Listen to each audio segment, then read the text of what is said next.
His Excellency Robert Kyagulanyi Ssentamu olwaleero wabadde ayogera ku independence abadde mukambwe mukko ng'agamba nti tekisoboka kugamba nti Uganda eri independent kyokka nga bannayuganda bayisibwa mu mbeera ng'abaddu n'olaba nti olunaku luno abantu bakuŋŋaanye okubeera nga basabira ku bantu baabwe ne Mwai Museveni n'abayisa ng'ekitagasa ne bakubwamu tear gas ne bakubwa emiggo n'okutuuka okuvoola ekitiibwa ky'abasumba bannaddiini ababadde bazze okusabira abantu baffe ab'NUP ne bayisibwa ng'ekitagasa n'okukwata abakulembeze b'ekibiina ki National Unity Platform. Tukimanyi bulungi nti ekibiina kino kiwandiise mu mateeka era bakola mirimu gyabwe kyokka nga kyewuunyisa nti Mwai Museveni tabakkiriza kukuŋŋaana kubaako omukolo gwe bakola gwonna, omukolo gw'okusabira abantu baabwe abaabuzibwawo mu ngeri etategeerekeka awamu n'abo abattibwa, nga kyannaku nnyo nti abantu abasinga obungi bakyali mu makomera kyokka nga yo Uganda eri ku celebrating independence. Agamba nti ekyo kiraga bulazi nti Uganda tetunnabeera independent era tetusaanidde kujaguza independence, n'olwekyo Mwai Museveni wadde yakikola naye kyakikola ku lulwe. His Excellency Robert Kyagulanyi Ssentamu abadde munyiikaavu nnyo ku nsonga z'okubeera nti waliwo n'abaana abaakawambibwa juzi wano omuli ne munnamawulire wa BBS Telefina Ssesanga Batte, naye nga ne gye buli eno tannaba kulabika kyokka nga bo bagamba nti celebrating independence bw'abeera nga munnamawulire talina ddembe lye ng'omuntu ate nga amawulire tobeera na sayidi ya byabufuzi, munnamawulire olina kubeera neutral. Naye nojja n'owamba munnamawulire n'omubuzawo kati wiiki nnamba, kiraga bulazi nti eggwanga Uganda likyali mu buwambe era n'asaba bannayuganda nti tulina okukola ekisoboka kyonna okulaba nga twenunulira eggwanga lyaffe ne tulijja mu mikono gy'abawambi abaliwamba ne lifuuka independent, n'abeera nga buli munnansi asobola okufuna eddembe lye erimuweebwa ssemateeka. Avumiridde nnyo ebikolwa bya Mwai Museveni eby'okutyoboola bannakibiina kya NUP era n'asaba bannayuganda nti babeere bagumu. Ebyo weebiri olwaleero naye biriwo kaseera buseera. Tugenda kubeera nga twenunula, embeera eyo egenda kukomezebwa bunnambiro. Buli munnayuganda ajja kuddizibwa eddembe lye era buli munnayuganda agenda kutuuka ekiseera nga tweyagalira mu Uganda empya. Kalanzi, and the most recent abduction is our brother and your fellow journalist Ssesanga Batte, who was abducted and up to now we don't know where he is. So we are here to reaffirm that we're not independent. Today we're supposed to hold our prayers in solidarity with our missing and detained brothers. But as you saw, General Museveni has ordered the military and police to block us from our offices. Our offices in Kamocha, our offices in Bwaise have all been cordoned off by police and the military. As I speak right now, our leaders are in detention. Our Secretary General, Comrade David Lewis Lubongoya, our spokesperson, Comrade Joel Senyonyi, Bishop Tom Sange, our head of training, Pastor Mwanguzi, have all been arrested and they are in detention right now. You saw just a few days ago when I returned on the 5th, I was abducted, I was kidnapped from the tarmac of the national/international airport in Entebbe with utmost impunity. That is the state of affairs in our country, Uganda. For now, we won't substantially address the nation because now we are running up and down trying to secure freedom for our comrades. But in the coming hours, we shall be substantially addressing the nation and guiding on the way forward. I want to reaffirm that we are going to go on with our second phase of the national tour, and that is part of the communication that we were meant to do today, but we shall communicate it as soon as we secure safety and freedom for our brothers and sisters. I thank you, ladies and gentlemen. Tubaniriza basebo ne banyabo banamawulire olwaleero tubebaza olw'okuli omulanga gwaffe ne mujja muwulize byetulina okwogerako eri eggwanga ate mubyongereyo eri bannansi bannaffe. Olunaku lwaleero nga 9 mwezi gw'Ekumi mwaka 2023 wegiweze emyaka 61 bukyanga ensi yaffe Uganda efuna bwetwaze oba bukyanga kirangirirwa tufunye bwetwaze tuli independent. Nebigenda maaso mu ggwanga lyaffe byongera okakasa nti tetuli independent. Mwenna mwalabye lwe nakomyewo nga 5 bampambidde ku kisaawe ky'ennyonyi Entebbe era abantu bangi ne bakwatibwa abasukka mu 3. Olunaku lwa leero tuli wano era ffe nga bannaffe abalala bonna bajaguza ameefuga ga Uganda, ffe tubadde tuli bakusinkana okusabira obulamu n'emyoyo gy'Abaganda baffe abo abawambibwa abatamanyiddwako mayitire, abo abali mu makomera awatali musango, n'abo abaatemulwa. Olwaleero ndi n'ezimu ku famire z'abannaffe abawambibwa, omuli ba Machete Yasini, omuli ba Isemudu Michael, omuli ba Damulira John, omuli ba Kibalama John Bosco, omuli ba Sheriff Kalanzi, omuli ba Nsanya Mudini n'abalala bangi nnyo. Naye ekyenjawulo ennaku ntono nnyo eziyise ne munnamawulire munnammwe muganda waffe omugundivu amanyiddwa nga Sesanga Batte naye yawambiddwa, era paka kati tetumanyi gyali, tetumanyi gye bamukuumidde ng'enkola ya Museveni bweri. Tukivumirira ekyo ne sekikuvumirira kwonna, era twagala okukakasa bannayuganda nti tetugenda kuzikiza, tetugenda kulekerawo okulwanirira obwenkanya, okulwanirira eddembe lyaffe n'okulwanirira bannayuganda bonna abave mu buwambe. Emyaka 61 Uganda gyemaze mukyangeefuna bwetwaze, emyaka 37 gye gyakagwako nga tufugibwa ku mudumu gwa mundu, nga tufugibwa omuntu omu John Museveni, nga abannayuganda tebalina ddembe lyabwe. Tukivumirira ekyo. Saawa zino wetwogerera ekitebe kyaffe eky'Ekamwokya ne ofisi yaffe ey'Ekavule zonna zasaliddwako poliisi n'amagye. Abakulembeze bannaffe omuli Secretary General waffe David Lewis Bongoya, omuli omwogezi waffe Joel Senyonyi, omuli akulira entendeka n'okusomesa abantu ennono yaffe gwe bayita Pastor Muwanguzi ne Bishop Tomusange omunaddiini bakwatiddwa era bakyakumirwa ku poliisi awatali musango. Ekyo no tukivumirira, naye twagala kutegeeza bannayuganda tetugenda kulekeraawo, tetugenda kusirika, tugenda genda mu maaso nga tulwanirira eddembe lyaffe mu buli ngeri yonna. Era bino gavumenti ya Museveni byeri mukola njagala birememba malamu maanyi, wabula bibongere ate obugumu, mwongere okumanya nti ye ng'omumenyi w'amateeka abuliddwa ekyokukola ekirala okujjako okugenda maaso ng'amenya amateeka. Njagala bakakasa nti ensi yonna eyimiridde naffe, abantu abaagala enkyukakyuka okwetola ensi yonna bayimiridde naffe, n'amawanga gonna agakkiriza mu ddembe ly'obuntu ne mu demokrasi gayimiridde naffe. Tujja kujja mu bbanga eritali lya wala tubategeeze puroguramu yaffe nga bwegenda okutambula eya second phase. Olunaku lwa leero tuyinza obutayogera nammwe mu bulambulukufu kubanga tukyali kaweefube okumakinga sure bannaffe abawambiddwa n'abakwatiddwa bafuna eddembe lyabwe eryobwe bange nga bava ne mukomera. Mwebale nnyo, mwebalire ddala.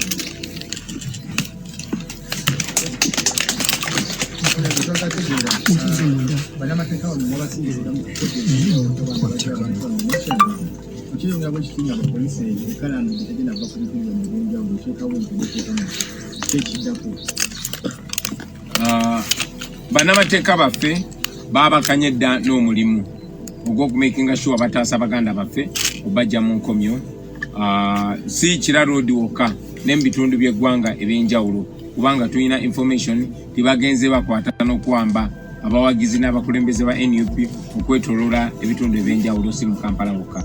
So bannamateeka baffe baabakanye dda n'omulimu ogwo, era tukakasa nti bannaffe bajja kuba either nga bavudde mu komera oba nga tumanyi awatuufu basibiddwa na misango ki gy'ekimpatira gye babaguddeko.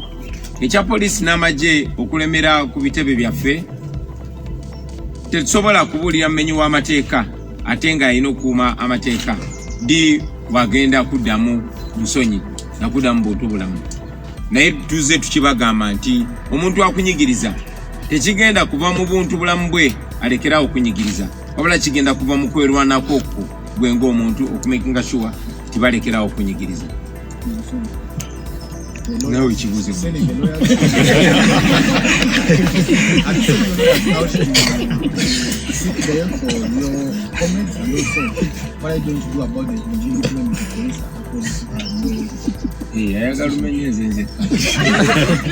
thank you.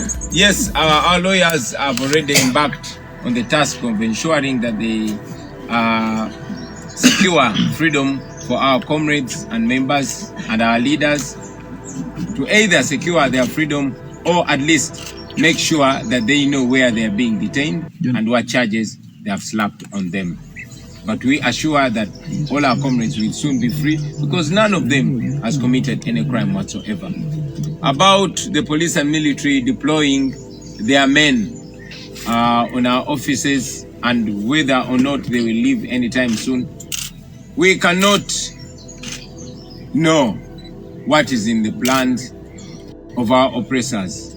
But we've constantly been told that freedom cannot be given freely to the oppressed, it must be taken. So we are not appealing to the conscience, to the moral conscience of our oppressors because they have zero.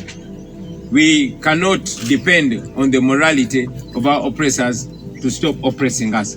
We have to assert our freedom because this freedom, even constitutionally, is not given by the state. It's mandatory. It's given by God and confirmed by the Constitution. So we shall keep pushing until they leave us in our freedom, which is enshrined in the Constitution. Yes, His Excellency. Do you still believe these activities that are taking place in Uganda, apparently, individually, I think they are sponsored? What is your perception? Because they cannot keep torturing people left, right, etc. And no any other outsiders have come in to take action on this. What is your perception? Well, we believe that these actions are inspired by fear, inspired by panic, and these actions are taking place because the people perpetrating them know that they are wrong, know that they are criminals, know that they are in office illegally. So they are only extending their downfall, which is clearly imminent. So yeah, while this continues, we continue to push not only locally but internationally. We know that many international powers that have been enabling General Museveni's government of blood and national shame are slowly but steadily disentangling. We know that very soon General Museveni and his criminal regime are going to be left alone, and that will be our ideal time to crush it once and for all.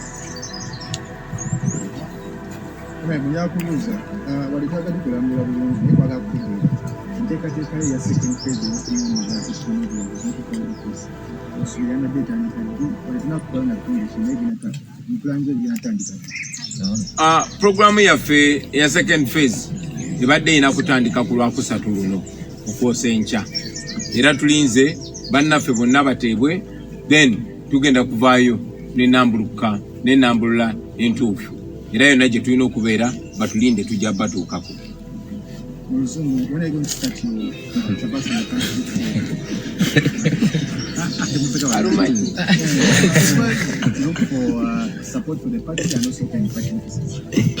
Yeah, ideally our second phase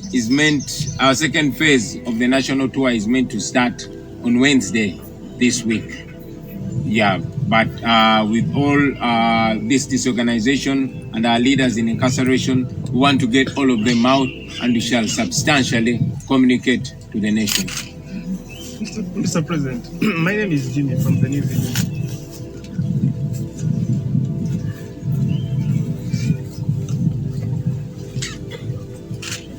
Yes, whenever you start your plans of moving across the country on your program of the countrywide tour, always threats of bombs come up. What is your plan this time? Because whenever you take to the street or move around the country, police comes up and alleges there are bombs. There is a bomb scare in the city. What is your plan this time? Part of our mission, our entire mission, our overall mission is to remove a dictator and have a free Uganda. But part of that mission is to expose the impunity, to expose the lies and the inconsistencies that have been in the Museveni regime. For a long time, since the days of their rebellion, they were doing terrible things and naming other forces and elements. But now, we all know that all these have been false flag operations, that Museveni and his regime are the actual criminals. Yes, you mentioned that when we announced our nationwide tour, that's when they announced that there were bombs. Those bombs have not affected the concerts, they have not affected the crusades and churches, they only affect Kyakola. That means these are government operations. These are Museveni operations. These are their criminal elements. So that should show us bigger than what we're talking about. They should show us that most of the terrorist attacks are actually not, you know, very distanced from Museveni and his criminal regime, and we should interrogate that further. Mu Luganda, yes, Ukyogeddeko nti buli we tuvaayo ne tugamba tugenda kutambula mu ggwanga olwo bomu bwesandika okutegebwa. Bomu zaali tezitegebwa, naye bwe twatandika okutambula mu ggwanga ne batandika okulangirira zi bomu bwe bazitega bwe bazitegulula. Ekyono tekyatandikira ku mulundi guno neekuviira mu biseera byabwe emyaka gy'ekinaana nga bakyali bayeekera, era mujjukira nti ebintu bingi nnyo byabeerangawo ng'okutemula abantu kujja ne kubaawo ne bagamba abajaasi b'obo tebabase. Paka Kayindo Tafire bwe yavaayo amazima ne gamuserera n'ayogera nti bwe baatemulanga abantu bakyayise obote. Ekyono kitulaga nti kisobokera ddala okuba nti bwe bateganeza ebbomu zino nga bwe bazitegulula batiisetiisa abantu.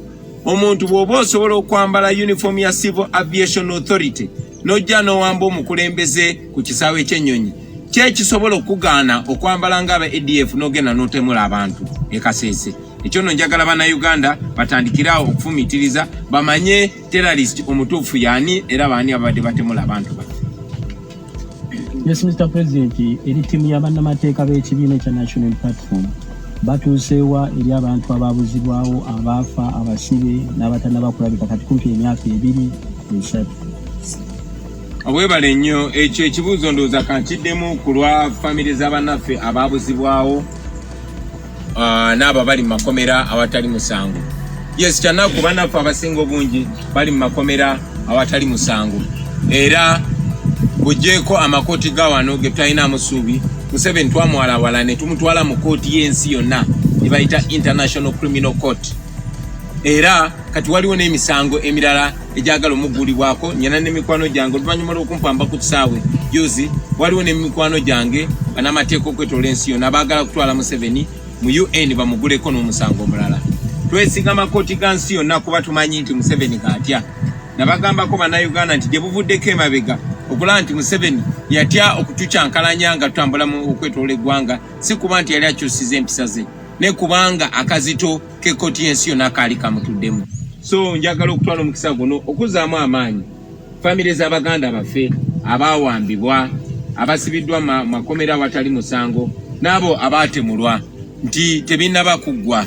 Obwenkanya bujja kubaawo kubanga ekkooti gye tukolagana nayo ate yo y'amaanyi okusinga kano ka gavumenti ka Museveni ne babbi banne.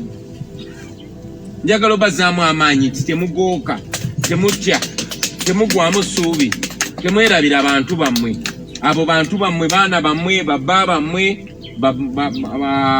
bataata bammwe, ne naffe Baganda baffe.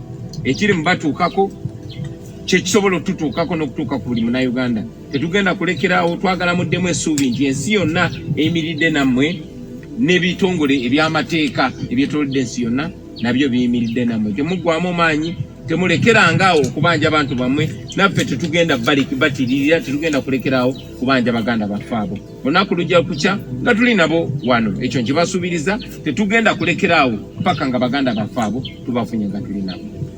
Your Excellency, one last